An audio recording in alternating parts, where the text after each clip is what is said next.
What's going on, everybody? It's your boy Spencer, doing that deck profile for this Ice Barrier Penguin Deep Sea Diva deck. I've done this a couple times before, and this is the most updated list. I made enough changes where I feel like it's really kind of necessary for you guys to see what I've done with it, because I'm really happy with where it's at right now. This is a real strategy to me, a real deck, a real kind of cohesive kind of idea, and I think it can win you a lot of duels, at least in the casual scene.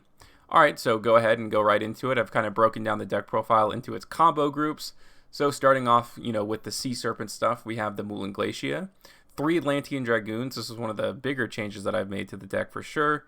The Deep Sea Minstrel to go along with 3 Deep Sea Diva and the 1 Atlantean Prince. Obviously, during that combo, you're going to need Despot001 and your Mecha Phantom Beast Coltwing. Alright, onto the second kind of combo group here.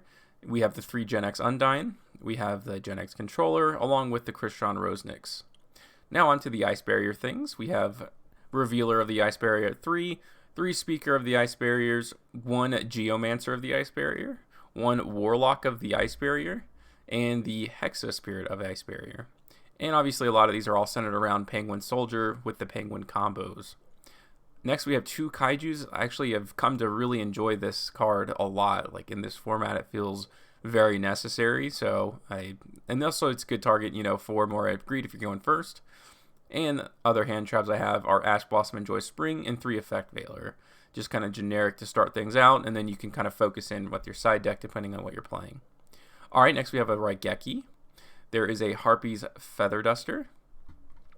I think these cards are good. Harpy's Feather Duster obviously is pretty, standard for most people, but I also am a big fan of Raigeki.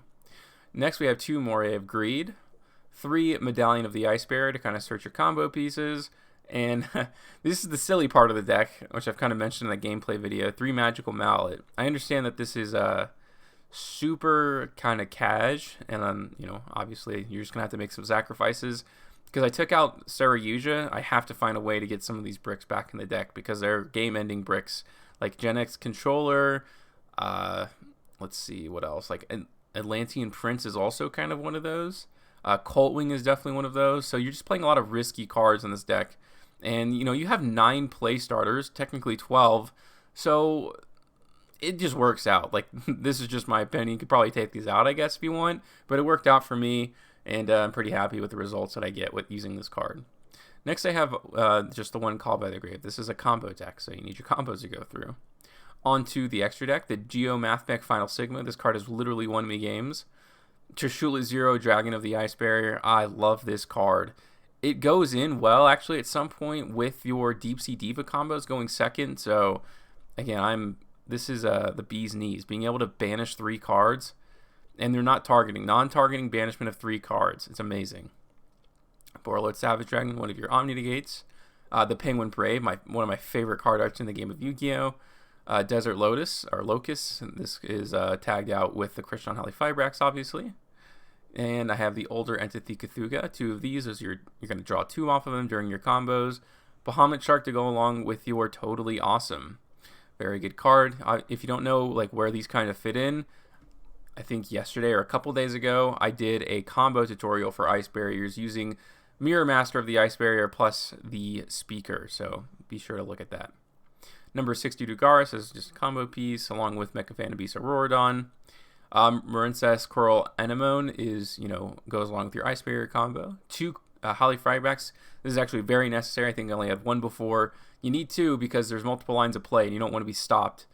Sometimes your plays are definitely this is probably not going to win you the game, the Gen X Undyne. It's going to get you taking control and put you in the driver's seat, but it's not getting in the game.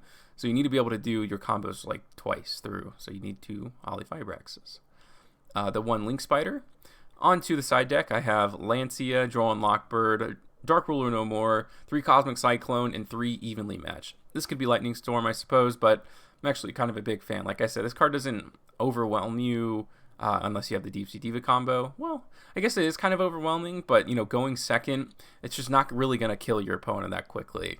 So you want to be able to first take control of the game and then completely shut down your opponent after that. That way you can then go for lethal. At least that's the idea for me. But yeah, that is the deck profile. Other than that, that's going to do it for today's video, and I'll see you guys next time.